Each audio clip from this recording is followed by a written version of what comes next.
So a gentleman allegedly received this warning letter from the UK government after posting some defamation statement on social media about Rishi Sunak, the Prime Minister. This letter was sent directly to this gentleman's home address when he had not shared his address on social media. Therefore, this shows that your chats are being watched. Nothing is private. Because everyone's in group chats now. So how did a group chat lead to jail? It's getting a bit scary, but guys, here are the details. So let's read the letter first of all. It says, Thursday, 27th of March. Subject, formal warning regarding social media comments. Dear Mr. and then the name comes. It says, it has come to our attention that you have been engaging in the dissemination of comments concerning the Prime Minister, Rishi Sunak, through various social media platforms. Over here, the gentleman says it was not various social media platforms. He says it was just one platform. It says, while the right to express personal opinions is fundamental in a democratic society, it is imperative to remind you that such expressions must be conducted within the bounds of respectful and responsible discourse. Then the second paragraph says, the comments attributed to you, particularly those directed towards the Prime Minister, have been noted for their contentious nature and inflammatory tone. As a responsible citizen, it is essential to understand that freedom of expression does not extend to the propagation of defamatory, derogatory, or potentially harmful statements, especially towards elected officials. It says it is crucial to emphasize that your online behavior is subject to scrutiny, and the dissemination of unwarranted comments may not only tarnish your own reputation, also undermine the fabric of civil discourse in our society. Moreover, the propagation of misinformation or slanderous remarks can have far-reaching consequences to the erosion of public trust in our democratic institution. Therefore, this letter says as a formal warning from the government, then there's a part I can't really see, to refrain from making further comments of such nature on social media platforms. Failure to adhere to this warning may result in legal consequences, including but not limited to defamation charges or civil penalty. Wow. The thing is, I tried to trace this gentleman's social media account to see exactly what he posted, but obviously, if this is true, the gentleman may have deleted the comments by now. That's what any normal person would do. Guys, bear in mind that social media activity can actually lead to legal consequences, especially if the content violates UK laws, such as those relating to hate speech. And then there was a recent video that I did working to give details about a statement that the government has made that those that are propagating hate with regards to the whole Gaza and Israel whole thing, you could be prosecuted, or if you're a foreigner, like you could be deported. So we need to be very, very careful. The thing is, law enforcement agencies in the UK are able to detect illegal activities of such nature on the internet. They do this through various means. One, I believe that some words are flagged. For instance, let's say you're talking about gun or you're talking about knife. Let's go stab this person. I believe that some words are flagged and then they have access to it when you use such words on social media. So for instance, if you say, let's go stab the guy, I have a feeling or I believe that it will trigger like a sign or a signal to them to go back to check that comment where stab was mentioned or knife was mentioned, so that they can see if you're trying to incite any violence or you're planning on doing something bad. That's the same way that YouTube works. For instance, I have several videos on my channel where YouTube gave me a warning straight away based on they have artificial intelligence that's able to detect some of the things that you're saying. And in that particular video, I mentioned gun. I spoke about shooting in the US, and I put a video where there was a school shooting in the US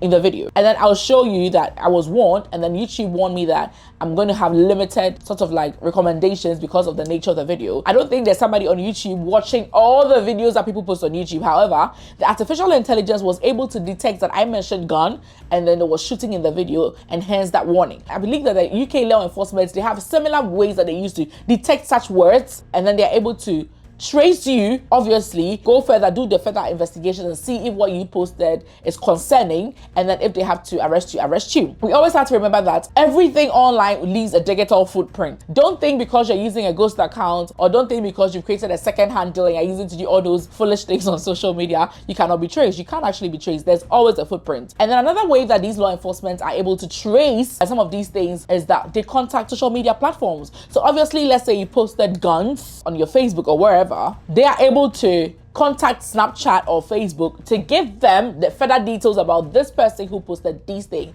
Because obviously in the back end, Facebook they asked you a couple of details before you created your page, right? Maybe your email address or your date of birth or whatever.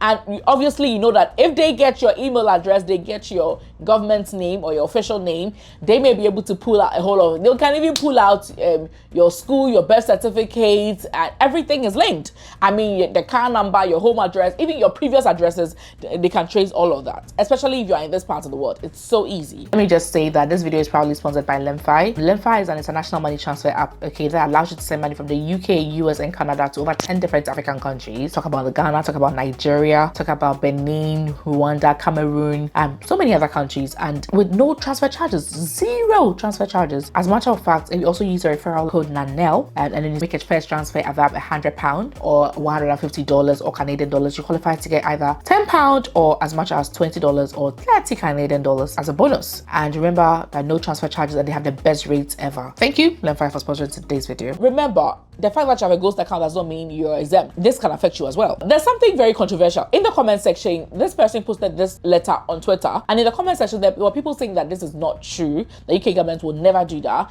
And then they were also saying that some of the things in the letter shows that it's not true, like it's false, it's a fake letter. For instance, they said the spelling of emphasize in the letter, it was spelled the American way and not the British way. So there's no way the UK government will spell emphasize the American way, so it's fake. Another person saying that people have said worse things about Boris Johnson but never got a letter. Other people are saying that there was a gentleman in the comment section who also said that he's posted very negative comments. The worst that happened to him was they blocked the account. They did not send him any letter. Okay, so it's possible that this is false, but have there ever been people in the UK that have gotten in trouble with the law because of social media? Absolutely. There have been so many people. Example, Matthew Wood in 2012 was arrested and sentenced to prison for a couple of weeks. He posted offensive comments about a girl who was missing at the time on social media.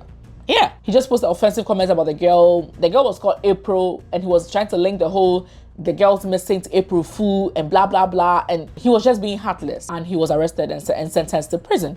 There's another gentleman, Azar Ahmed, who in 2012 also was arrested and found guilty of posting racially offensive message on Facebook about the British soldiers. And then there's also this black guy in Manchester whose comment on Telegram, in the Telegram group, was used against him, and because of that he was sentenced to court. And there's a documentary about this on YouTube here. I'll leave it here.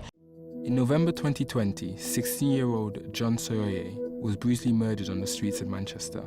In the days after, a group of his friends joined a Telegram chat to vent their anger and grief. I lost someone I regard as not only a great friend, but also a family member. 18 months later, a court was told that the 10 teenagers in the chat were members of a violent and brutal gang who plotted a revenge attack. It was always like conspiracy to murder who, because that's not ever clear.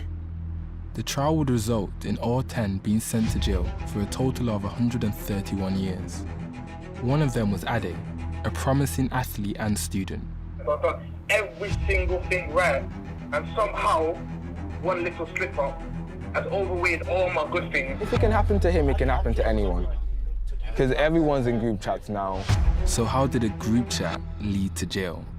He got into trouble because of a comment on Telegram. Can you imagine? And he's now in prison. And this apparently was a very responsible guy who was doing so well in school. He even had the opportunity to go to Parliament to ask a couple of questions some time back before this whole incident happened. And it was just because of a comment that he posted. And then the thing is, most of us can be so free in certain WhatsApp groups or Telegram groups. We post everything and anything because we believe it's a safe space. There's a group that I used to join where a lady contacted me because some people were now talking about some illegal stuff in the group. And then it was not that bad, but the girl was like, no, I'm leaving the group because some of these things are bad and can lead to trouble in the future. And I understood. So I should have had sent the WhatsApp admins of the group that they should warn everybody in the group because like these things can lead to consequences in the future. And I gave an example of the same gentleman that I mentioned who got into trouble and is now in prison. This young gentleman, black guy, because of a comment he innocently posted in the Telegram group. Now let's watch this video. Police check your Snapchat messages.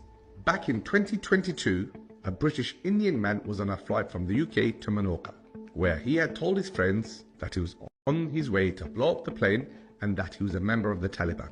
He says that this was made as a joke in a private Snapchat group and did not intend to cause public distress. British police managed to intercept the message and contacted the Spanish Federation, who escorted the flight and arrested him as soon as he landed. We still do not know how the British police got access to these messages, and Snapchat themselves have not commented on this matter. Therefore, this shows that your chats are being watched. Nothing is private anymore. How do you feel about this? Nothing is private. Social media is not as private as you think. We need to be mindful. And like he mentioned, Snapchat has not made any comment about this, because I'm thinking that he's thinking that Snapchat probably, maybe these platforms are taxed with, alerting the police when people use certain words or when people make certain remarks or phrases. And probably Snapchat was the one that reported. We don't know. But I'm just trying to say that even if this gentleman's letter is fake, it has happened. People have been in trouble with law enforcement because of things that they posted on social media. People have been sentenced to weeks in prison, 12 weeks, for the gentleman Matthew, about the comments he passed about their lost girl. Even if the letter is fake, it's happened before. So let's be careful. Watch the words you're using on social media. Thank you.